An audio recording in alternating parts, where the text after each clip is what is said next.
Hello and welcome back to OT, the podcast. We're here to talk about watches, time, how to spend it. My name is Andy Green, and with me, Captain Felix Schultz. Captain. Yeah, I was going to do like the chartering a ship sort of on the left-hand side. There's new watches. On the right-hand side, there's new watches. But What are you captain of? I don't know. The good ship, OT, co-captain. I'll be your wingman any day, all that sort of stuff. You're definitely goose then. Okay, so Felix, today we are. What are we doing? There's no guest. Nah, we've got nothing. We're just going to talk about watches. It's end of Jan, start of Feb right now. No. Been really busy. We've got some new watches. Of course. A big drop from AP that we need to crack into. Some stuff coming out of Omega. I also need to be technical. It's actually half a big drop because unfortunately, not to spoil anything, I mean, maybe this is breaking the embargo saying that there's more coming soon. I think you've just broken embargo. Next week. There'll be more next week. You have a feeling that there could be more. I've got a psychic spidey sense, Francois was on the phone. He said, Felix, got some stuff. What do you think? Should I do it in blue? I thought it was just like WhatsApp. Just bouncing around ideas for prototyping. Yeah. Speaking of bouncing around, I'm going to be bouncing around the world in a little bit, I think. You are? I'll be base camp Barry. Yeah, you'll be holding down the fort, the home fires. I'm heading off to Watches and Wonders, which will be, I don't know how I'm feeling about it. I guess it's exciting. It's been a minute for you. It's been a little while. Since 2019 for last international trip. I think it's time you get out there. People miss you, Felix. That's the feeling I'm getting. Mate, I've got to wear something that isn't track pants. That's my main concern. Or maybe buttons and zippers. Yeah, I've got to wear real clothes. Got to pop down. Shoes with laces. Pop down to the tailor. You have to. Well, I've booked it in. I'm not joking. Oh yeah, who are you going to? Carl. Oh, Carl, excellent. Carl Love. Yep. Been dressing us for a long time. Shout out Carl Love. I wasn't quite at your other guys' spendy levels of. Carl's great. Yeah. Anyway, so Watches and Wonders, that's big news. There'll be more coming there. And I'm trying to think, maybe I should get one of those little roving mics and just do like a little bit of street style podcasting, Andy. Yeah, I'll just get your phone out. But yeah, get a roaming mic. That's probably a little bit more professional. The other thing, you suggested last week that we all watched The Last of Us. Yes, I did. I started doing that, controversially without spousal approval. I asked you this because I want to cut you off before you talk about your take on it. And you said, because you said something that was hilarious to me. So I asked you, do you ever feel that guilt of kind of watching a new show and kind of realizing an episode and a half in that, maybe your significant other would really enjoy this and maybe you should have, flagged it, or maybe you should kind of put a pin in it and like get them up to speed and then watch it together. Mm-hmm. And you said there was like a statute of limitations. Yeah. Yeah, no, I'm going to come back to Last of Us, but the statute of limitations is in, say, for example, you start watching a gripping spy thriller set in, I don't know, the West Bank of Israel. Sure. It's critically acclaimed and everyone loves it. Mm-hmm. And your partner is on board for like the first one, watches it, it's like, oh yeah, and you watch another one, and then it takes like another week to watch the third one, and then it just peters away. Uh-huh. Beyond that point, I'm just watching it. Like, clearly this is not something that you care about, and you just watch the rest of it because what are you gonna do? Anyway, I have had these discussions with my partner, and maybe we will be watching the Terrifying Mushroom Zombies together. Who knows? Okay, all right, interesting, because you're very confident. Well, Pedro Pascal is, I think. What I said. That's what I said. Yeah, I'm still fairly confident, but we'll see how we go. The watch, there's a watch in it. Yeah, it's pivotal, yeah. I couldn't see a brand name on it. Quartz, military style, small seconds. It's got to be probably a Hamilton. Shinola was what I was thinking. You were thinking Shinola? Yeah. If it was not Quartz, I would have gone like Weiss watches or something like that. But yeah, I'm sure someone on the internet has probably worked it out. I'm sure. Did you Google it? No. I didn't care that much. I'm hoping maybe for like a close-up later on or something. He'll figure it out. Yeah, Nikolai. Exactly. What are you up to? Enjoying it? Yeah, I am. I mean, it ticks all my boxes. It's I recommended it to one of my other mates who is a very big fan of OG Walking Dead as well. So same lane. Well, I watched a movie. Oh yeah. I'd been hanging out for this to come out. I saw a TikTok of Jonah Hill and Eddie Murphy in a car, and I watched the entire TikTok, and I screenshotted it because I'm a boomer in millennials. You recorded the That's how I save stuff for later. I screenshot the video rather than using the save feature because I don't trust myself. And it's called You People. It's a Netflix original, I believe. Strong cast. So Eddie Murphy, Jonah Hill, Laura London, Julia Louis-Dreyfus, Nia Long, and David Duchovny, who I have a very soft spot for. Mm. Up Is there it a soft spot? it's you could say it's the opposite. So I was hanging out to watch it, and I like it for a few reasons. Jonah Hill co-wrote it with Kenya Barris, who also directed it, Mhm. and she did Blackish previously. Pretty funny director and writer. I love Jonah Hill. I love where he's at right now Yes. with life, kind of recluse. He's got the one about, I think I meant to talk to you about it. He's got a series about therapy. Yeah, with his shrink. Yeah, Yep. yeah, yeah. Yep. So I like where he's just kind of rebelling Yeah. against everyone, and I think he's just sort of you can tell that he's really like pissed off with the way he's been treated for the last sort of 10, 15 years by Hollywood. Mhm. And so I'm all about it. But it's sort of it's a bit of a culture clash comedy. So you've got the American Jewish family meeting the African American Muslim family through marriage. So, Jonah Hill, Laura London, Mhm, mhm. sort of, come together, and there's this big culture clash. It's sort of I enjoyed it. I Mhm. thought it was quite cringy at times, which like really uncomfortable, which I think is good. Yeah, like I found that a lot with Blackish, and it reminds me of Curb Your Enthusiasm, because I can't watch that for similar reasons. Like it's too for me. Not as good as Curb Your Enthusiasm, if I'm going to put on it, but I hold that in very high regard. Mm. But yeah, it's got that cringe and that like real painfulness to watch, and sometimes I enjoy it. So it's sort of gotten pretty mixed reviews. A lot of people say that it's a bit simplified, a little bit unfair in terms of representation. It's sort of not equal, sort of not quite a romantic comedy, not quite social commentary, for example. But at a whole, I mean, the cast is amazing. I think it's a really interesting look at microaggression, Sure, at which for people you're a that big fan of it. I'm a big fan of it, but it's sort of like I think it's pretty jarring from that standpoint because you don't realize these like little comments and little things that Yeah, just chip away and build up, and then big deal. people snap. Yeah, yeah. So I would recommend watching it and deciding for yourself whether or not you enjoy it. But it's Jonah Hill's great. I mean, aside from being a style god, Sure.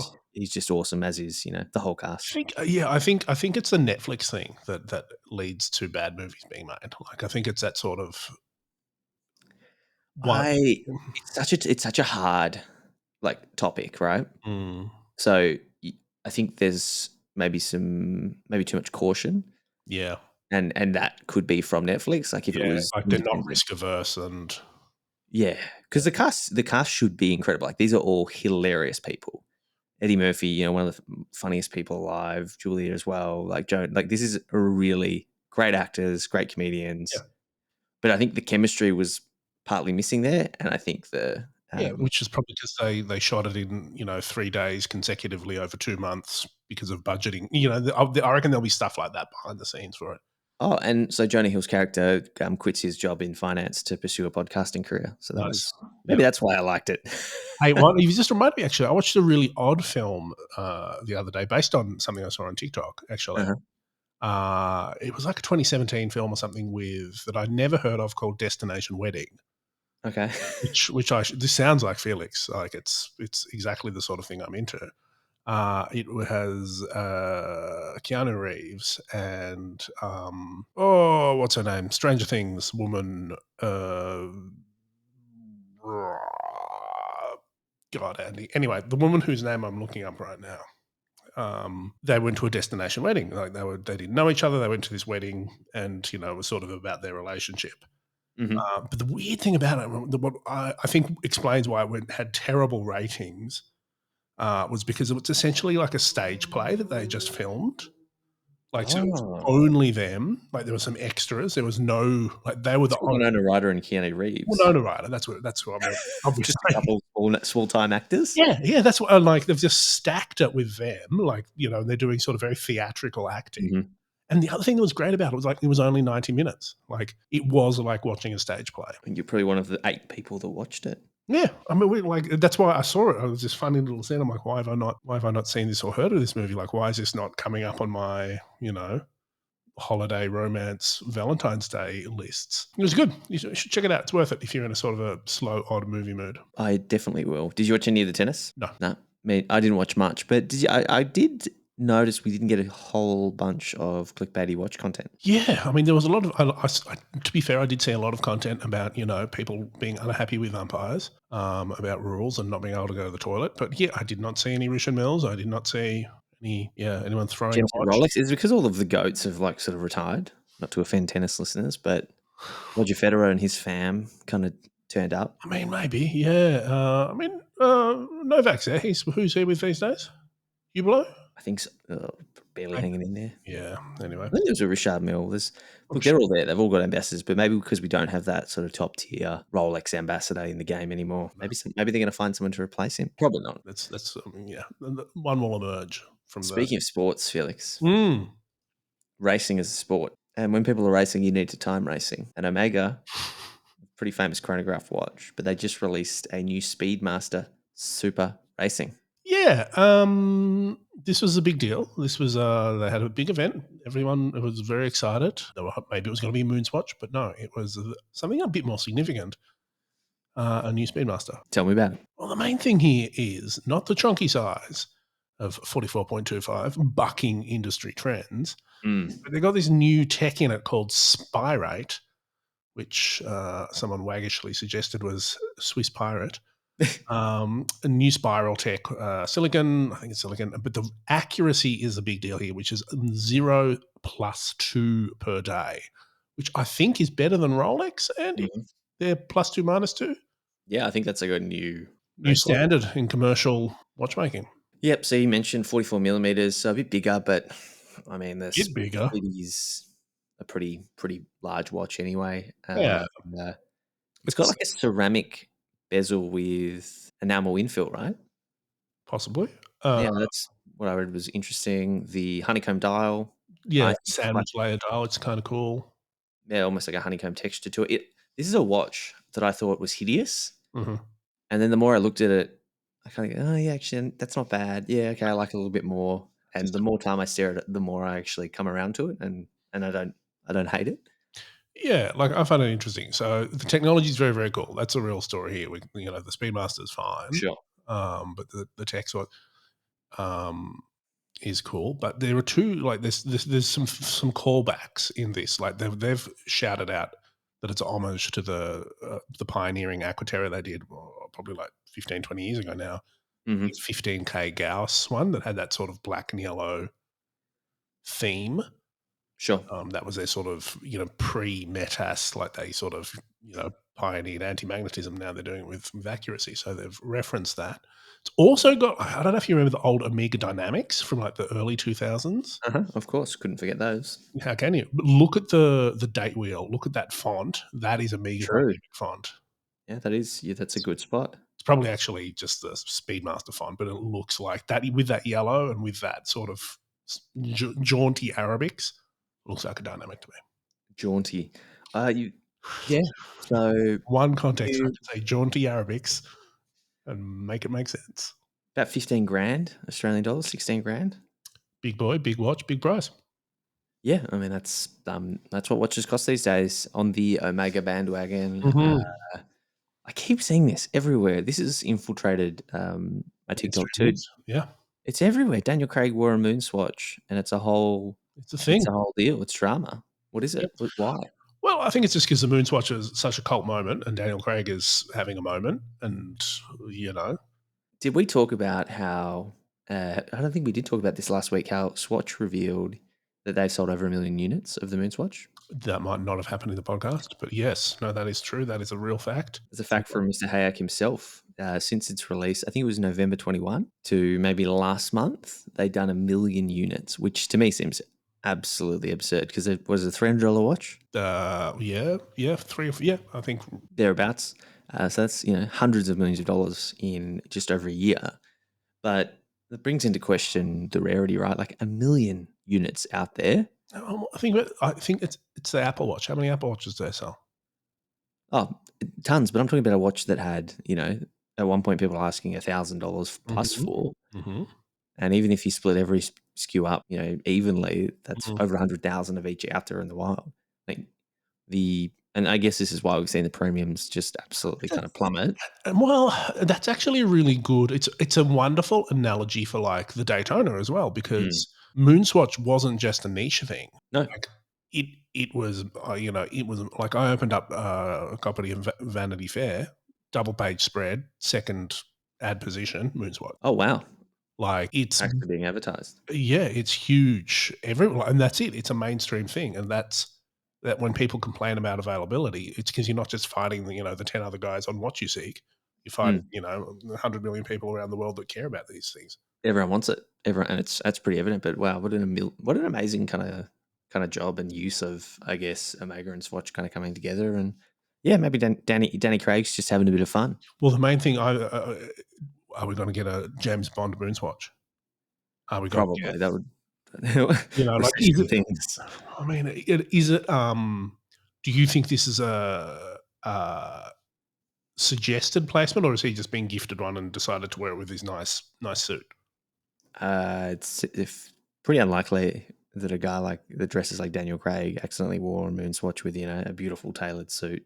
This is all part of his plan. You reckon Omega have said, Mr. Craig, when you attend this event, could you please wear the blue Moonswatch on the uh, 100%, 100%. There's something cooking up there. mm, Maybe him rolling out of that Bond Omega ambassadorship to something a bit well, broader I than don't that. know. I mean, you keep him for a while, at least until they announce a new Bond. Yeah, maybe this is the transition. Speaking of transitions, we need to talk about some new Audemars Piguet watches that have been released. Felix, we mentioned at the start of the show. There's a bunch Mhm. of a half a bunch of new watches from AP. Allegedly. Can I just say, Andy, I Uh-huh. sort of sent you, we've been talking about this. I sent you the deck, all this sort of stuff that we're working off. Hmm. I don't think I've seen you as excited about a piece of wrist jewelry In a while. as this, and I'm going to say the last 30 years. Yeah, yeah. What a coincidence. What are we talking about, Andy? Alrighty, so this is a Audemars Piguet Royal Oak, 37 millimeter yellow gold case with a turquoise dial. Is that the color turquoise or like a Tiffany blue? Is that what you mean? Yeah, it's the stone. So I mean, it's Tiffany-esque in colorway, but it's a sandblasted and polished stone hailing from Mexico. It is just gorgeous. You can visualize it straight away. Gold and turquoise is a combination we've seen, obviously, a little bit. It's a pretty iconic Yeah, stone classic, for classic watchmaking color. and jewelry. It's a classic choice. Obviously, Rolex did it in a 36 day date, 2019, I want to say, 2019, 2020, that also took my breath away. Mm. Cool to see it from AP. It's probably already got a 120-year wait list by this point. I think it's actually quite sick. Like I hadn't even thought about the Tiffany blue. Like why are we not doing that more? Like that's a kind of a really cool, credible way to do that comes across as less trendy. Mm, Like it's an actual stone with little inclusions and flecks and stuff, and they've chosen a stone in that color rather than. just doing the It Tiffany. seems less crass and commercial to me. Yeah, I agree. I think it's just going to be incredible that you're never going to see these 37 millimeters. I mean, perfect size. You know, This is the watch that everyone wants to have this already. is a strong move. I'm going to be very jealous if I ever see someone wear this watch. Yeah. All right, so 11:59, Felix, This you chucked in there was like 6 or something coming out this AP is with the this is what 11:59. I'm most excited about. Like, How uh, come? so it's the first time we're seeing code 1159 in steel. Mhm. Um, we've got three new dial variants in chronograph and the time only versions or time and date. 41 millimeters, all the case sizes. There's smoked beige, which is sort of a beige fume look, green and blue night. Mhm. Mhm. It's Good colorways. yeah, good colorways, sort of textile straps. Mhm. Modern. This is what if AP had released this instead of the original versions of the 1159, they would have had a much less negative feedback, I think. It's a bit of a baptism by fire, and I had a same sort of thought. Yeah, the 11:59. was not always a good watch. It was sort of I'm pretty universally hated, except by mm, watch media at the time of release. And then it was kind of like, oh, I need to see it in person. Da, da, da. And then I never really saw that first year of 1159 anyway. I've never seen them in person. And then kind of subsequently, very quickly after, they were tweaked. And they were tweaked, and there was some, changes made to the dials and the cases. And then all of a sudden, they looked really beautiful. And it was sort of like a rapid evolution for a line and sort of this like onboarding of feedback. And they oh, just tweaked it, and it was like 98% there. This would be a great watch if you did this, this, and this. And then all of a sudden it they did became, that, that, and that. they did it, and it was like, oh wow, oh great. And that development cycle normally, would take a decade or something. But they were in a position where they just kind of, I reckon they just scrapped a whole bunch and tweaked I'm it. going to disagree with you, actually. Yeah. I think you said that the initial one wasn't a good watch. I think it was a good watch, and I saw those original ones. The dials were boring as fuck, but the I think that, problem with it was that they just didn't translate into photos. yes, yeah, yeah, yeah. But they Like, look and great in person. They're like you cannot go wrong with like a crisp white or black dial. And Swiss watch executives will go, yeah, you cannot go wrong with this crisp white or black dial. But they just didn't pop in photos. I don't think, but yeah, exactly right. People thought it was boring. I'm not saying I thought they were a bad Mhm. watch. It was just sort of like that's what the perception was, and they Yeah. had to change something, and so they changed it really, really quickly, and now it's become this. And You know, I also don't think they've probably accelerated the cadence of releases and the type of releases, but it's a case that's made for complication. yeah, And like yeah, what they're doing with like Sonoray and sort of high end stuff is phenomenal, and all those sort of really dynamic dial textures is good. This is this is what that core release from the first year is, but now they've nailed the details. yeah. And it was just proportions and a bit of and the excitement of the dial. These ones have a stamp dial with a bit of a kind of a unique pattern to them. Yeah, some sort of. Gives I'm you, sure it's a fancy guilloche inspired by something or other. yeah, it's a stamp. No, it's stamped. So Mm. that's impressive. Also, these are stainless steel, which I think is a first for 1159. Yes, yeah, and that's what like this is why I'm excited about it because it's I like it, and I mean it's a great watch, but I can't afford a $80,000 gold minute repeat, whatever it is. Like, but this is achievable, and I think we're going to see more and more of them. Yeah, but possibly a bit more entry into AP. And I mean, the big thing I like about this watch is they have amazing dials. The case is interesting.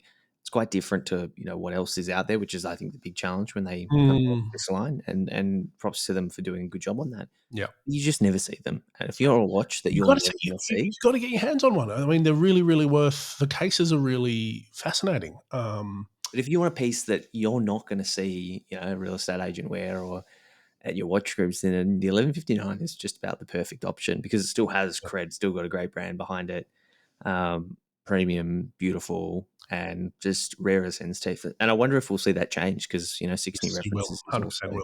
Yep, and that's deliberate. Like they're moving away from that yeah, kind of artificial scarcity. reliance on the Royal Oak as well. Well, I think that because of the kind of um, the bad feedback at the start, there was a bit of artificial scarcity to kind of control how many got out into the wild, and as a result, they're actually super rare. Like, I there's think only this is one make one. it sound like if they pull back production, they say, yes, they're all sold out and they've got wait lists because we only Well, release one a month. well, there's only one dealer in all of Australia that has the rights to sell them, Sure. and he's in Perth. So, Oh, mm, really? yep. So most of Australia would never have. The East Coast does not Huh. get these. Huh. Yep. Fascinating. But speaking of real estate agents, if you see a real estate agent with this watch that we're about to talk about on, they're either very good at their job or they're making too much money off your sale. You're paying too much in rent, my friend. This is the new Jumbo Extra Flat with a Ultra thin. blue ultra thin. The ultra With thin. a sorry, am I not allowed to call it extra flat? You can call it extra flat. Well, I think potato, I like it. potato. Yeah. Yeah. Yeah. Sure. With a new blue grain dial. And for me, like, yeah, it's a jumbo. It's got a blue dial. It's a classic combo, no brainer. White gold, I think. Yeah, white gold. Hmm. The big thing here is, and AP's been doing it sort of for the last year or so, but increasingly Yep. they've got rid of the tapisserie. Like, well, they haven't got rid of it, obviously, but they are playing with more and more dial textures. Mm. It's and that's a revelation for me. Like, I look back at the older tapisserie ones, I'm like, "Oh, yeah, that it kinda looks old-fashioned now." Yeah, so this is I mean, there was the green dial from last year anniversary model. There's been a little bit of a shift, especially at these sort of more novelty pieces Yeah. where they're playing around a little bit more. I believe this is a nod back to the 20th anniversary edition from the 1990s. It was platinum, so white gold jumbo, nodding back to like a blue dial platinum one, which Cool. is a combo that's just absolutely timeless. The fine grain that they've used does has been done so with the intention to kind of create a brighter blue and offer more contrast against the white case. And I think it does exactly that. This is Nice. also exclusive to Audemars boutiques, Obviously. obviously, which is Obviously. typical Duh. of their blue dials. Yeah. But this is, I mean, yeah, you cannot go wrong. This is just going to be a great watch to look at. Yeah, there's no miss here. So Um, another watch you won't miss. yes, and speaking of anniversaries, I think this is 2023 is 30 years since the OG Royal Oak Offshore. Is that so? Yeah, so we're probably gonna get a few of them, and we've got 2 to talk about today. There's a black ceramic one, 42 millimeters chrono. Yeah, it's cool. The exciting one for me is this black ceramic and yellow gold one that, it has to be a deliberate reference to, like, End of Days. I can see you wearing this watch. Well, do you know what I mean? Is it the Bumblebee or the End of Days one? Which one was the Uh, the End of Days, I think. The Bumblebees was yellow, yeah. super yellow and black. I think carbon fiber. This would be the End of Days. Yeah, End of Days. Yeah, it's got, like, yellow hands and yellow rehort and yeah. But it's not just the colorway, Felix. I mean, ceramic yellow and yellow gold is cool. This is 43 millimeters, so a bit more of a conservative size for the Royal Oak Offshore.